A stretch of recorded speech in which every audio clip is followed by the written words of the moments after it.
My name is Sally Johnson. I am 28 years old and work in sales for medical devices. This is the story of betrayal, redemption, and discovering the true meaning of family that I experienced. Winters in Montana were wrapped in severe cold. I stood by the window of the local community center, watching the snowflakes dance in the harsh February wind. For the past 5 years, I had spent my weekends here, volunteering to help veterans readjust to civilian life. Since my biological father was a Marine, this mission was deeply rooted in my heart. My father, Andrew Johnson, served in the Marines for 30 years. He was a strict military man but gentle with the family, especially passionate about educating me. Keeping records is just as important as living. That's what my father would say as he taught me the habit of meticulously recording daily expenses and income. He loved my mother deeply, but he was always concerned about money management. My mother, Katrina Johnson, was an excellent elementary school teacher admired by her students, but she was a bit naive when it came to handling finances. Because of this, my father managed all aspects of the household finances. He taught me the value of investing in tangible assets. Gold never lies. He would often say, "In uncertain times, trust what you can see with your own eyes and hold with your own hands. Currency values fluctuate based on the government's decisions, but gold holds its worth through any era." His study was neatly lined with gold coins he had steadily collected each month. When he was diagnosed with cancer, he shared his final wisdom with me. "Sally, see for yourself, verify with your own hands, and live honestly." His voice carried profound love. He passed away when I was 16 years old. My mother sank into deep grief after his death. Santos Brown appeared a year after my father's death. He was charming, a successful real estate professional, and seemed like the perfect gentleman at first glance. He approached my mother along with his son, Daniel. Daniel was 10 years older than me. Aspiring to be an entrepreneur, Daniel was always chasing the next big opportunity. There was something off about both of them from the start, but I couldn't pinpoint exactly what it was. I remember the first time Santos and Daniel came to our house for dinner. I was 17 and still drowning in the deep sorrow of my father's death. But they disregarded that and continued to talk endlessly and cheerfully about themselves. Daniel kept discussing his latest business venture. Meanwhile, Santos spun tales about investing in Daniel's business ideas. But none of it seemed specific enough, and it felt far too risky. "Mom, let's take a little more time to think this through," I pleaded desperately. "I believe the investments Santos is suggesting are extremely dangerous." Dad wouldn't. But Santos cut me off. "Sally, you're too young. You shouldn't interfere with decisions made by adults." His voice was gentle, but there was an underlying intimidation. My mother saw my concerns as youthful overreaction. "Sally, you're just like your father, but we need a new life." She spoke to me as if giving advice. "Your daughter has quite the fiery personality." I overheard Santos saying to my mother late that night in the kitchen, "Perhaps she needs professional help to overcome her grief." It was a voice dripping with false concern. This was the first warning sign I felt about Santos. A year and a half after my father's death, they decided to get married. I strongly opposed my mother's decision. "It's only been 6 months since you met him. You need more time." But Santos skillfully subdued me with his words. "Sally, are you truly thinking about your mother's happiness?" He spoke in a gentle, persuasive tone. "Sure, your father was a wonderful man, but Katrina still has a life ahead of her. She deserves to find new happiness." But when I tried to argue, Santos continued, "I've also lost my wife. I know that pain well. That's why I want us to support each other. Wouldn't it be good for you too, Sally, to have a new family?" My mother strongly agreed with Santos. "Sally, please try to understand how I feel." My opposition only seemed to hurt my mother and bring her closer to Santos. Gradually, my relationship with my mother deteriorated, especially regarding how to handle the assets my father had left behind. "Why do we have to sell the gold coins Dad collected?" I protested. "Santos says now is the right time for real estate investments," my mother replied. "You might not understand yet because you're too young, but we need to prepare for our new life." My mother began to see my opposition as nothing more than childish stubbornness. I could only silently watch as the things my father cherished were sold off one by one. Santos cleverly drove a wedge between me and my mother. "Your mother is very hurt by your defiant attitude, Sally," he said. "If this continues, it could affect her health." Bit by bit, I found myself alienated from the family. "Sally is just a difficult child," Santos kept telling my mother. "She's not giving us a chance." Perhaps my mother wanted this marriage to succeed at all costs to fill the void left by my father's death. And so, she started to believe Santos's words. I felt like I no longer had a place in the house, so I immersed myself in my studies and decided to leave home by earning a scholarship. In the spring of my senior year of high school, I received an acceptance letter from Boston University with a scholarship. With my father's educational insurance, I would be able to cover the tuition until graduation. Tears of joy streamed down my cheeks as I held the acceptance letter in my hands. That night, during a family meeting, Santos made an unexpected suggestion. "Boston is too far. If you attend a state university, you can commute from home, and the tuition is cheaper," he said, spreading out a thick set of documents. "Besides, Thomas's new IT startup needs young talent like you. You can be an immediate asset without needing to go to college." My mother looked anxious, but her father wanted her to receive a good education. "Katrina," Santos interrupted her. "I'm the one taking care of the family now. We have to think about Sally's future. What if something happens when she's all the way in Boston?" At that moment, Thomas chimed in. "That's right. If you join my company, you could take part as a senior executive. There's no need to waste 4 years in college." But I didn't waver in my decision. My father dreamed of me following my own path.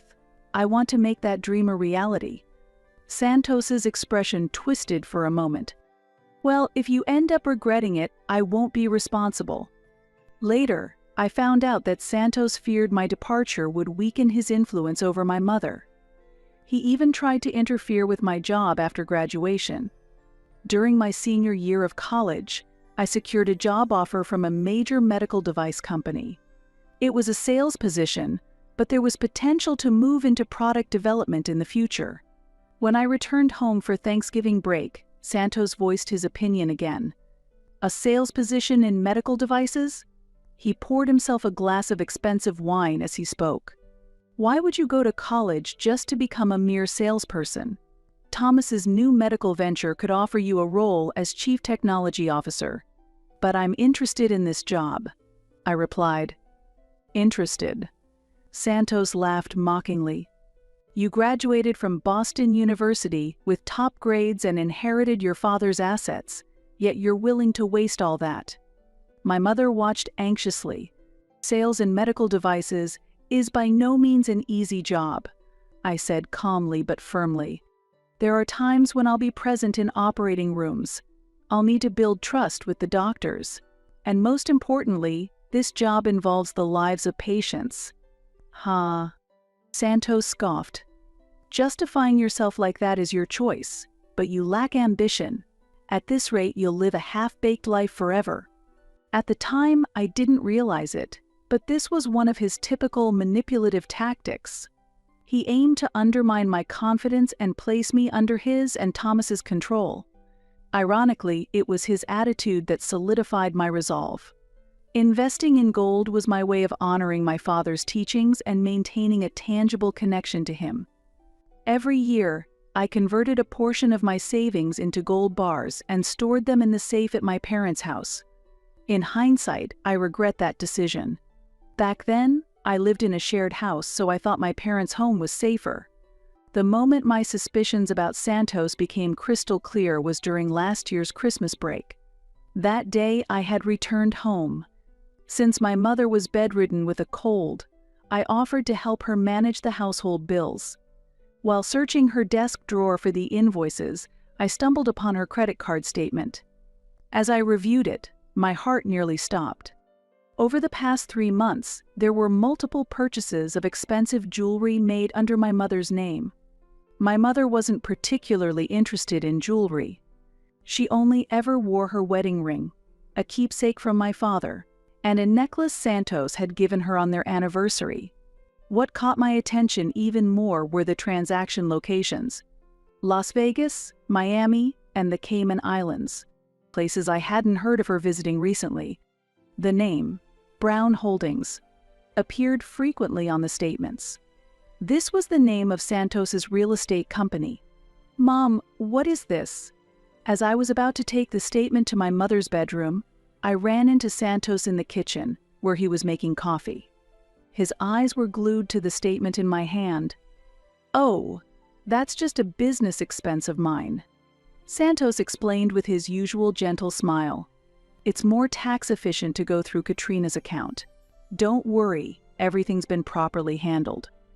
At that moment, Daniel burst out of the living room. Dressed in a designer suit, he seemed as if he had been waiting for this exact moment.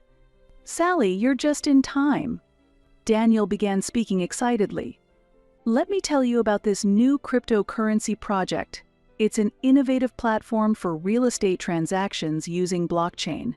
Major venture capital firms are already showing interest." Santos, with a satisfied expression, added, "Daniel's new venture looks really promising. You should consider investing."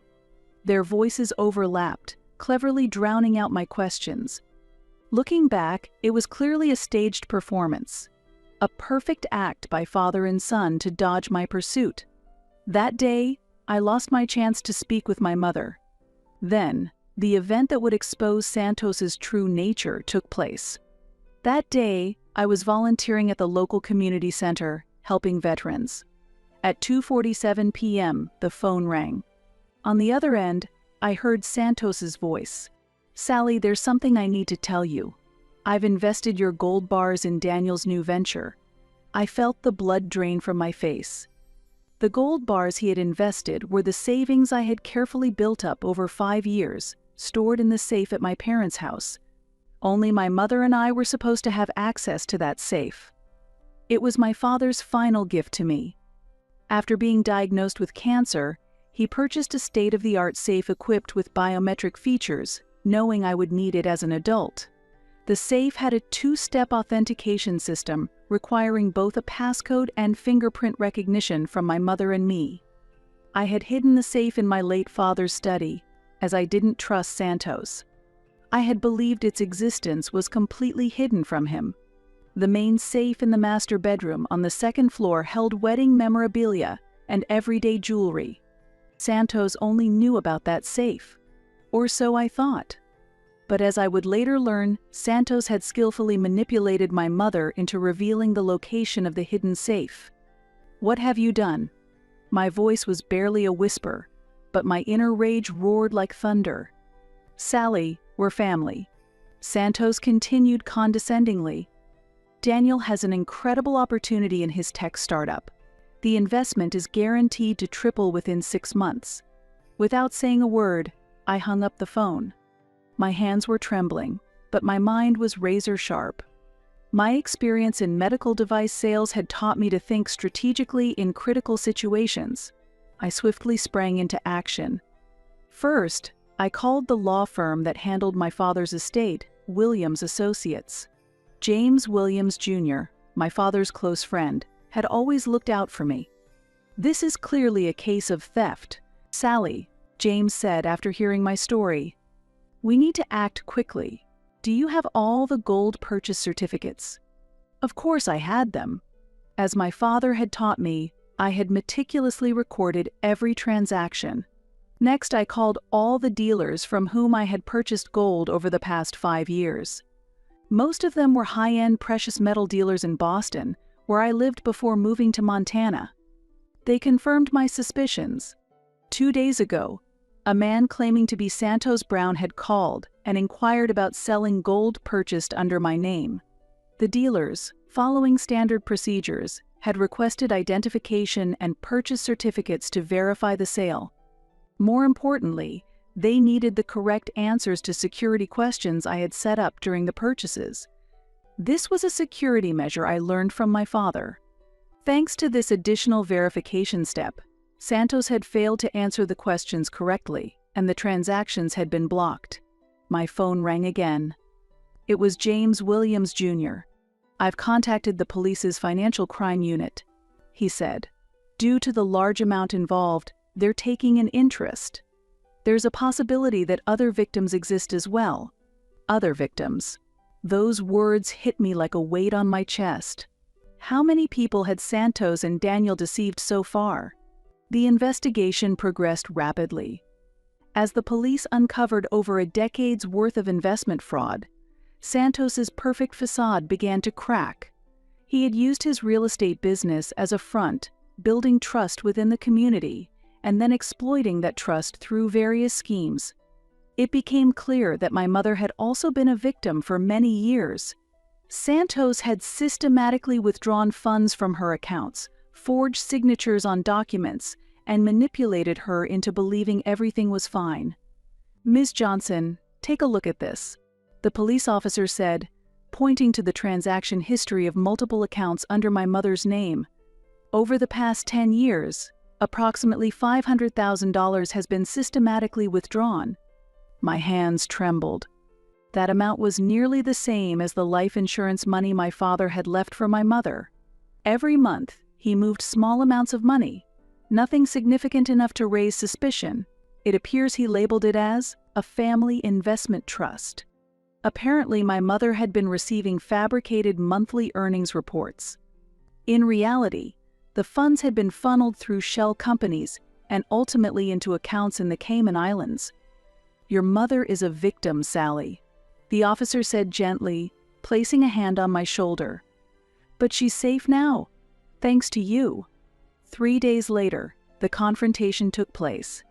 After meeting with the police, I returned home to face my family.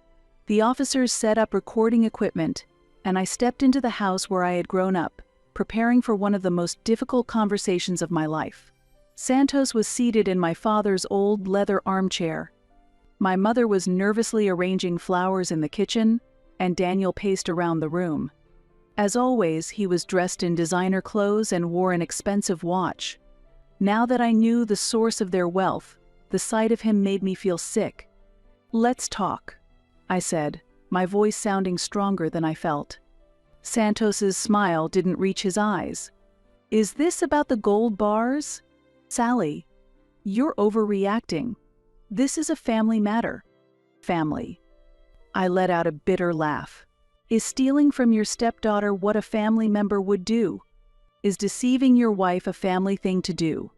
My mother appeared in the doorway, wiping her hands on her apron. "Sally, what are you talking about?" I took out my phone and played the recording of my conversation with Santos. Then, I laid out the evidence. The forged documents, the bank statements revealing fraudulent transfers, and the reports from the gold dealers confirming his failed attempts to sell the gold. "Mom," I said gently, "he's been stealing from both of us for years." I watched the color drain from my mother's face as she looked at the man she had been married to for 10 years. Santos. Finally, his mask slipped. "Ungrateful woman," he growled at me. "I gave you and your mother the happy family you were so desperate for." At that moment, the police officers entered the room. They had heard everything through the wire I was wearing. Within minutes, Santos and Daniel were handcuffed and arrested on charges of fraud, forgery, and attempted theft. My mother collapsed into my father's old armchair. She looked smaller and older than I had ever seen her. "I'm so sorry, Sally," she whispered. "I should have listened to you. I should have seen it." I knelt beside her and took her hand in mine. "Mom, this isn't your fault. He's deceived many people." Naturally, my mother began the divorce proceedings. The days that followed were extremely difficult. The weeks after Santos's arrest were filled with legal meetings, police interrogations, and emotional revelations. During the trial, we learned the full extent of Santos's schemes. The depth of his crimes became increasingly evident. 10 years ago, he had begun investigating the financial situations of widows and single women as a real estate agent. According to one witness's testimony, Santos kept a list of targets, ranked by their assets, family situation, and most importantly, their ease of manipulation. My mother had been classified as an A ranked target. Notes left behind described her as emotionally vulnerable and lacking financial sense. I will never forget the look on my mother's face when she saw that. Daniel's role was more than just a failed entrepreneur. For years, he had been Santos's accomplice, using what appeared to be unsuccessful business ventures as a front for money laundering. Their pattern with other victims was always the same. Santos would identify a target and convince them to invest in the latest, innovative idea. Then, they would funnel the funds through various dummy companies. As the investigation progressed, the total amount of damages was revealed to exceed $5 million. Most of the victims were widows or families facing difficult circumstances. They had played the roles of charming, trustworthy individuals and gained the victims' confidence. Santos expertly exploited their vulnerabilities, while Daniel, under the guise of innovative businesses, steadily siphoned off their assets. It was also revealed that Santos had been monitoring my career closely, not out of fatherly concern, but to assess my financial situation. A private investigator's report, discovered in Santos's office, contained detailed records of the dates I had visited gold dealers, the amounts purchased, and the estimated value of my assets. Daniel had deliberately played the role of the incompetent stepbrother, creating friction between my mother and me. Whenever I questioned his investment ideas, Santos would persuade my mother by saying, "You can't trust family." Slowly, he widened the gap between us. On the edge of the report was a handwritten note from Santos. "Sally is highly cautious, but her trust in family is her weakness. There's potential to exploit her relationship with her mother." A chill ran down my spine when I saw those words. Santos and Daniel were sentenced to 15 years in federal prison.